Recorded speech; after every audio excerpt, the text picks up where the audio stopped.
Now, effective marketing, where you're getting results, is taking that attention and balancing it with trust. And I found there's two easy ways to create trust. One of those is to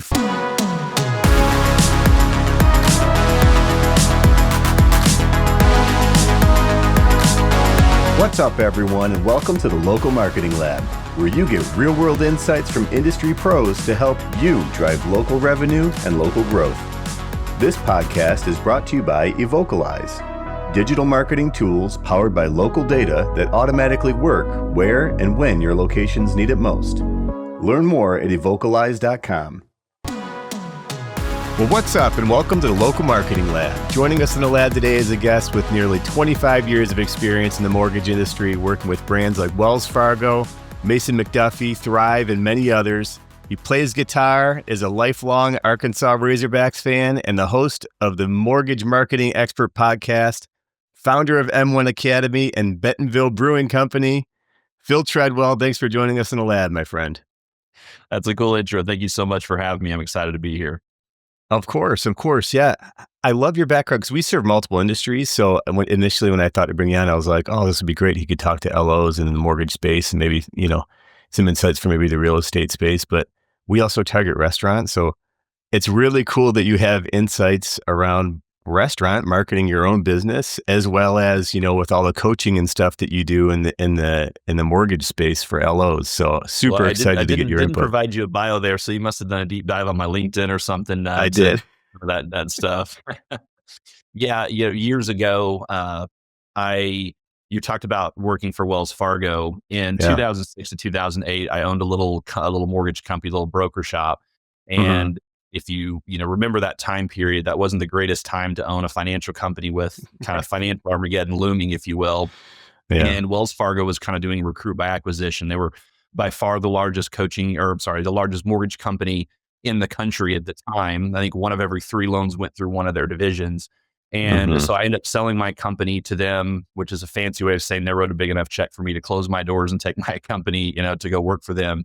And they ended up moving me about a year later to Denver, Colorado from Northwest Arkansas.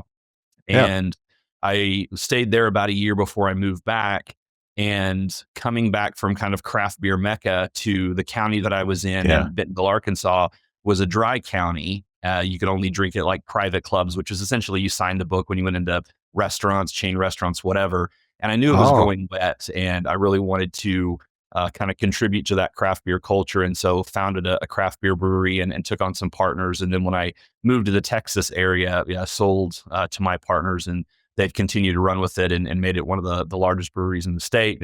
It was a really cool endeavor. It's something that I have a tendency as an entrepreneur to monetize my hobbies. And as I liked craft beer and started home brewing. And so it is a different animal in terms of from what I've done for, 21, 22 years, which is mortgage and real estate, but it's also very much the same. It's about the community. It's about, that community within an industry, understanding how to get people's attention, how to articulate your value offer, and really the benefits of why they want to work with you in your business.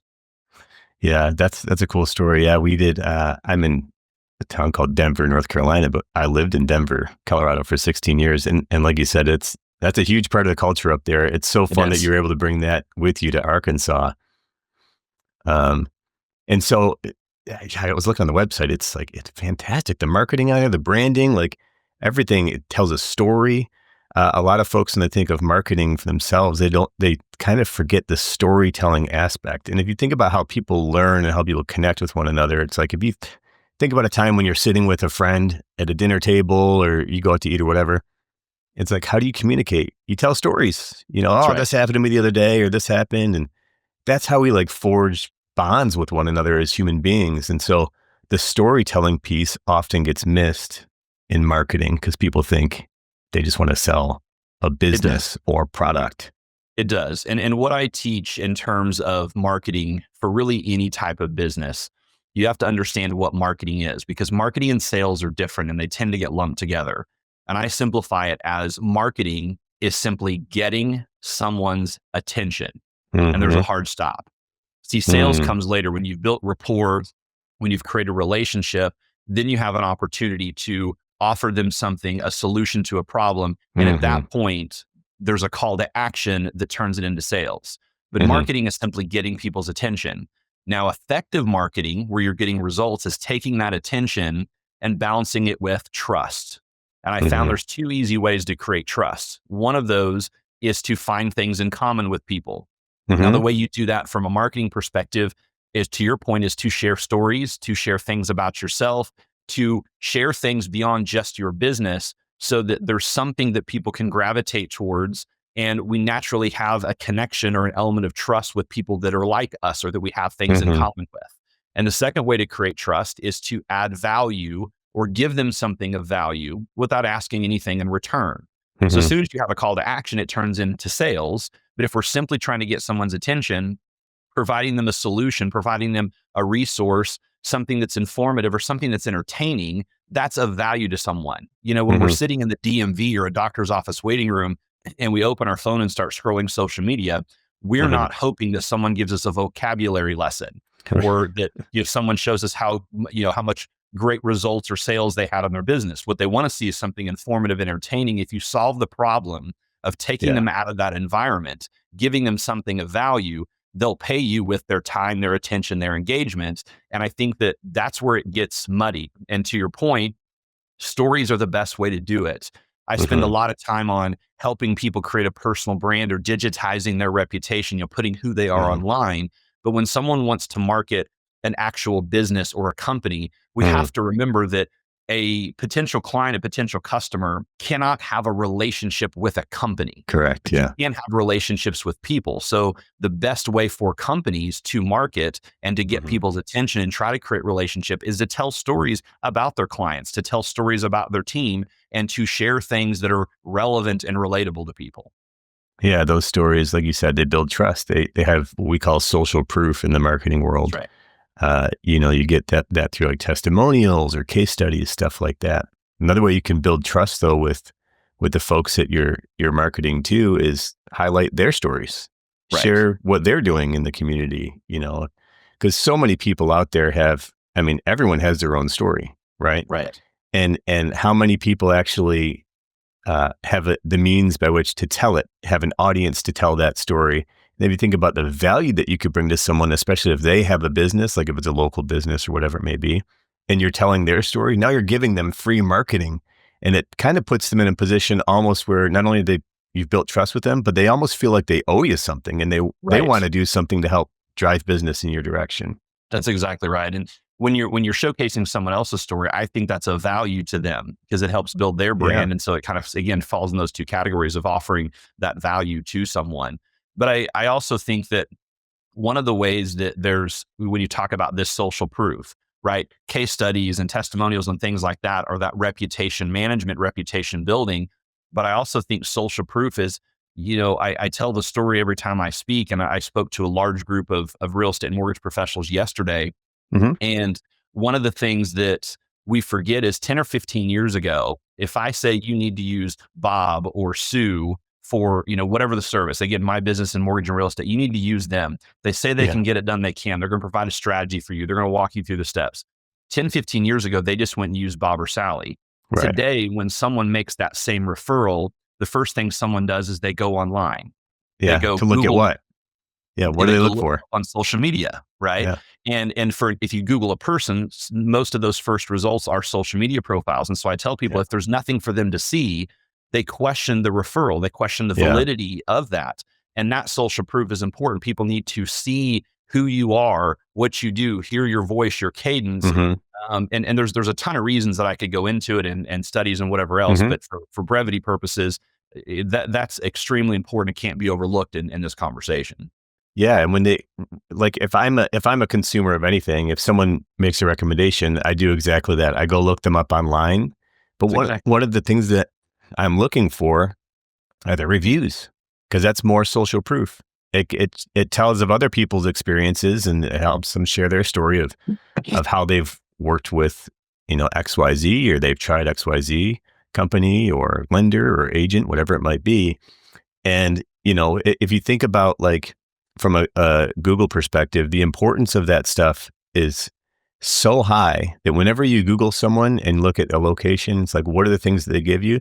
They give you the price, they give you the reviews, the number of reviews, their rating score, like all these things, because they know that these are things that people look into in order Right. to make a decision.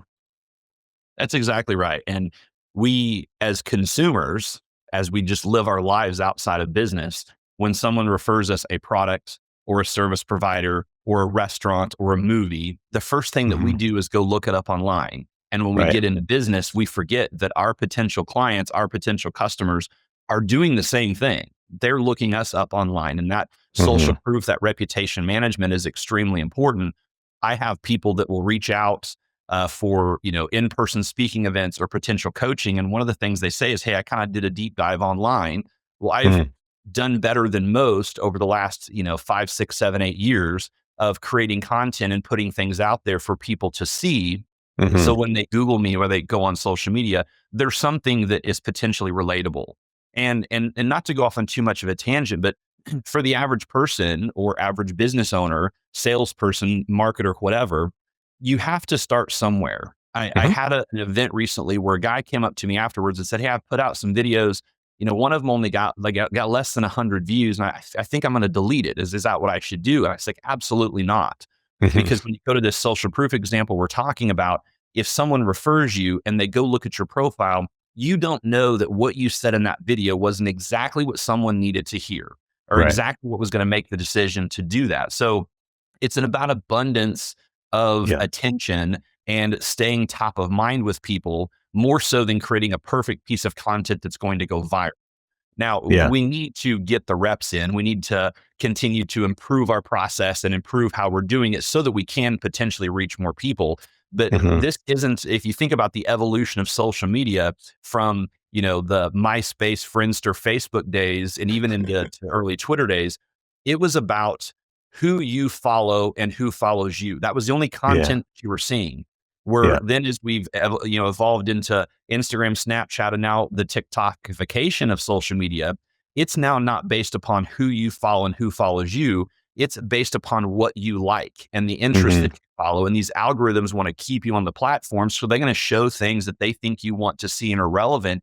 And for the first time ever, it is about the content and the creative Yeah. that is the variable for success.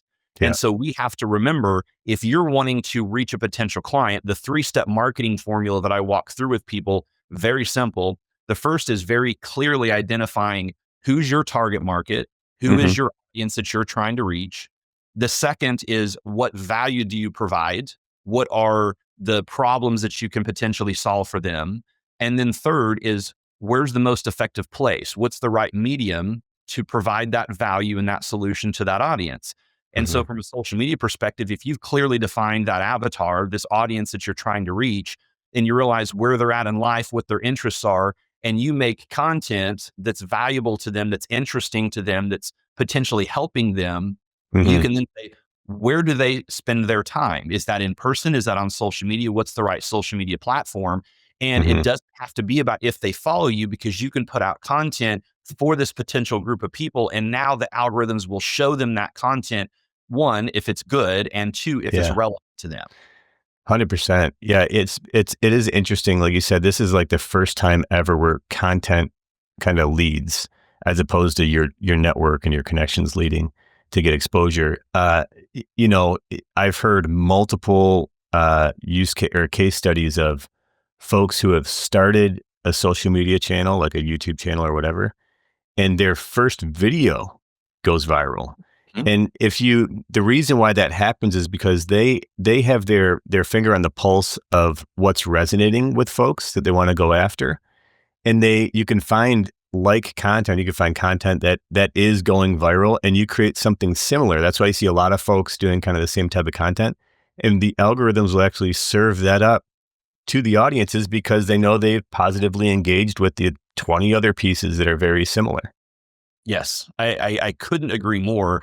And I try to break it down for people to make them understand, how do these free social media platforms make money? Because they're free for people to use. So how Yeah. do they make money? They make money by showing ads. Hmm. So their objective is to keep people on the platforms longer so they can show them more ads and make more money. So Yeah. if you create content that people want to see, they're going to Hmm. that up to more people to keep them on the platform. They're going to reward you because you're helping their overall business objective. And people are like, well, I don't know what's interesting. The best content creators are the best content consumers. When you're scrolling, what makes you pause? What makes you stop? What videos do you watch? What things do you read? Well, if Hmm. you those things, go create those things and other people will too. Marketing, for at least for my industry, when it comes to mortgage and real estate, is much less about showing people what you do as it is Right. about showing them who you are.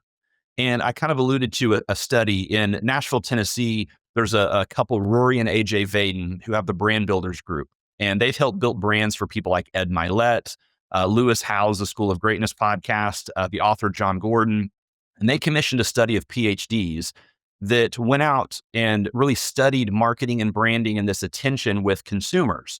And one of the things they found, it was just a small piece of the study, they found that about 2/3 of people wanted to see more of a personal brand from their doctor, their lawyer, their employer, and their financial advisor. Hmm. And so what I tell folks is, number one, when you think about going to those types of people, there's an element of anxiety, right? You're exposed, like you're not sure. And so they want to see more of a personal brand from that person because they want to feel Hmm. more comfortable using that service or going, and Yeah. talking to or whatever. And so the takeaway from it was the higher the requirement of trust, the greater the need for a personal brand.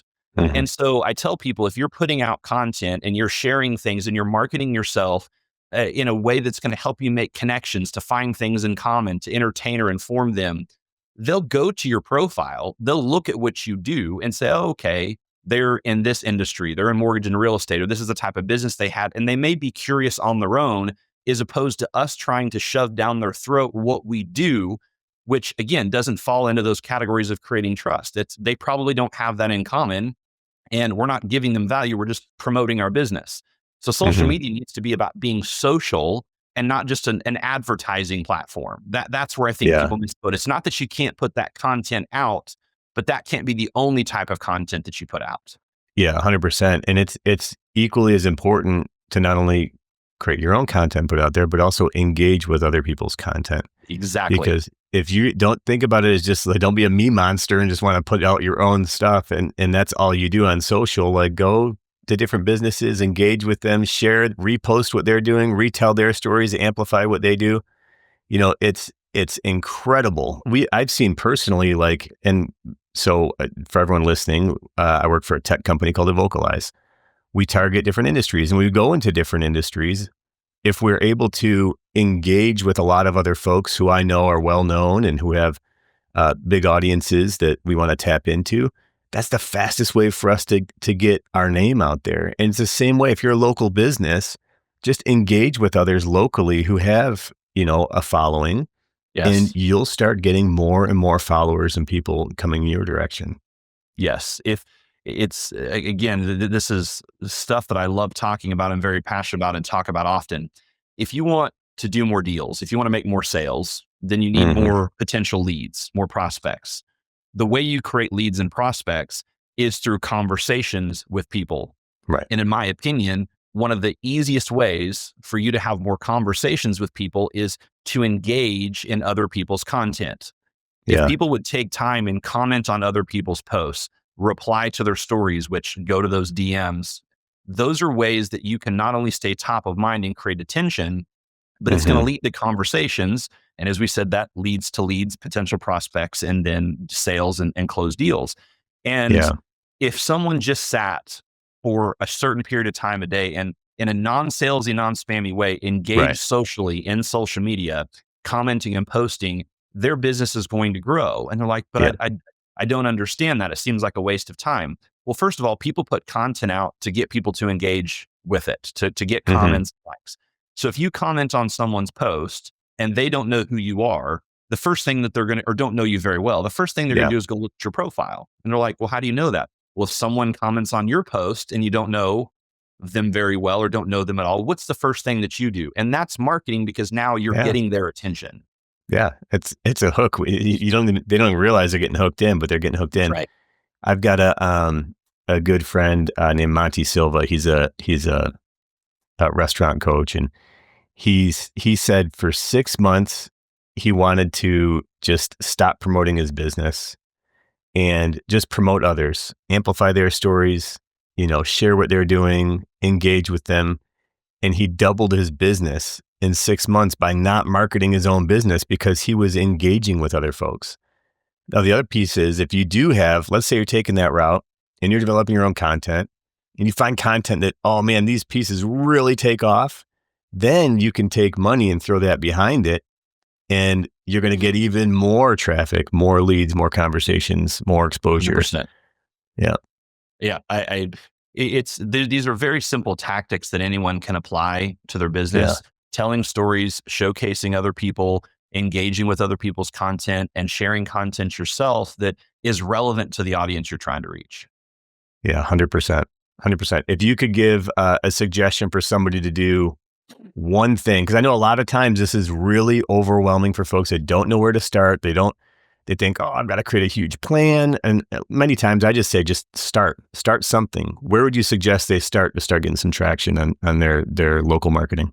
Yeah, that's a great question. The first thing that I would do, it's the starting point is really three pieces, because you've got to do some outbound lead generation activity or conversation starters. And I think that's as simple as what we just said. Go engage with other people, go comment and like and reply and all those types of things to start conversations. Secondly, you've got to start posting something. It doesn't have to be complicated. If you don't know what to post, find pieces of content that other people have created that you like and share that. You can get attention and get engagement by simply being a content curator, by curating other pieces of content to share. But you also have to, at some point, start talking about things either on video or in written form in a post. Written posts do really well as much as even videos do, because it shows you the first couple lines. When someone clicks more, the algorithm gives you the same type of credit as if they watched a few seconds of a video. You're still keeping people on the platform. So the first is you've got to engage, reply, comment, like, things like that. You've got to start posting content for people to see, whether you're curating that from other places or it's posting things yourself that you find interesting or about you, your hobbies, sports teams, things you like, whatever. And the third piece is around networking and creating a bigger sphere of influence. And that's simply by friending and connecting and following people. In addition to the engagement, people are going to connect back. They're going to accept those friend requests or connection requests or follow you back. And I think those are the three things to get started. And as you're doing that, if you're paying attention to what's happening, you learn very quickly. You can't get results from work you didn't do. You can't get better at something you're not doing. And so, to your point, you just have to start. Find a platform that is most likely to have the audience you're looking for, and one that you're okay or halfway enjoy or really enjoy being on, and start there. That's what's most important, is that you start and you stay consistent and persistent. Yeah. Consistency is key. I think a lot of times too, when people just start, they don't see the results right away. Like the example you gave earlier where someone only got 100 likes. 100 likes could be really good for your first video, or 100 views, whatever it might be. So we just have keep the wrong going. metrics. No one gets paid for likes and comments and views, right? If you went to a network, let's just say you went to Meetup or you went to a Chamber of Commerce meeting, or what, if you went to an actual quote networking event, let's say you get 10 business cards or 15 business cards, contacts. Well, probably 90% of them you got because they wanted your contact to sell you something that you probably didn't want. But you put something on social media and 100 people saw it, 100 people. Like, we need to reframe what these metrics are and how that's important. Because realistically, we all know as people 10 to 15 other people really well. But each one of those people know 10 to 15 people really well. And each one of those people. And so it's basic circle marketing. And if we'll apply that to what we do in social media, then the entire metric changes. You don't need a huge audience. You just need a group of people that are really engaging with your message in a way that they want to share it and they want to tell other people too. 100%. 100%. You mentioned earlier, you mentioned getting people some insight, or, behind who you are and what sports you like. And as I understand, I mentioned earlier that you're you're a Razorbacks fan. So Yeah. why the affinity to the Razorbacks? So I grew up in Southwest Missouri, not too far from the University of Arkansas in Fayetteville. Mm, And I kind of grew up in the old Big 12 country, Mizzou and Oklahoma and Kansas, and it kind of was shoved down my throat. But I was always an Arkansas Razorback fan. I grew up playing basketball and baseball and was just a big Razorback fan. It was also the closest D1 school to where I lived. And so I oh, went okay. to University of Arkansas in Fayetteville to school. So I was 18 years in Missouri, 18 years in Arkansas, and then outside of a year in Denver, I've been in the Dallas, Texas area for the last, I don't know, 6, 7, 8 years.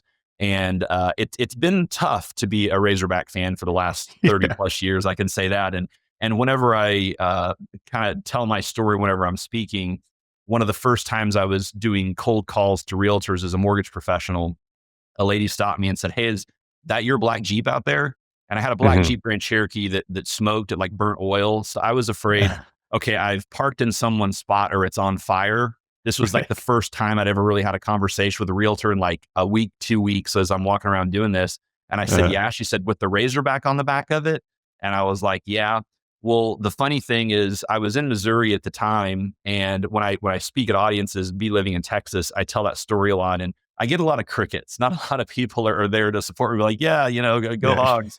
And so it's one of those things that I tell people when you're posting on social media or talking to people, those are the easiest ways to connect with folks. Like Yeah. if someone has a college team that is red, I may, be walking around in a store or at a gas station, but hey, that's the wrong color red. And they kind of look at me, I'm like, I'm a Razorback fan. They're like, oh, well, now I've connected with someone about something that Yeah. they like too, which is college sports. Right. Yeah. And I share that with people because number one, it's low hanging fruit for people to take jabs at me. And two, it's a great conversation starter. Is like I said, it isn't even in this conversation. Yeah, I mean, that's an extremely good point. It's super easy to break the ice around sports. I am not a sports fan personally. I like the UFC and some other things, but like Yeah. I grew up in Buffalo during the era of Jim Kelly, and because when I was in elementary school, I saw all my friends just shattered year after year after year, and I'm like, I don't want to be part Those are of four this. tough Super Bowls in a row for sure. But it's interesting though. You said that Arizona or Arkansas has had a hard 30 years, and I was wondering, what would it be like if they actually had a coach like you there leading their teams? That is a phenomenal AI image. I love that. It's funny. I love that. I might gonna have to take a picture of that myself. It's interesting that you say that because we've had some incredible coaches, and in the state of Arkansas, there's 90 professional teams or really other big D1 schools. So most of the state Mm, are diehard fans, and I think that it's just been one of those things where the stars haven't aligned. We're in a really, really tough conference and have been in the SEC and the former SEC West. But it's a lot of fun. It's a great culture. It's something that people really connect to the same way they do pro sports and hobbies. And I just hmm. parlay that into, hey, here's how we connect with people. Here's how we market. I would love to participate with the Razorbacks on some level. Predominantly, what I do as a mindset coach. I think mindset's the most important thing. It's not the only thing that's going to make you successful, but as I said, it's the most important because our mindset controls our attitude and our actions. Those are Yeah, the only things we can control. What we do and how we respond to things.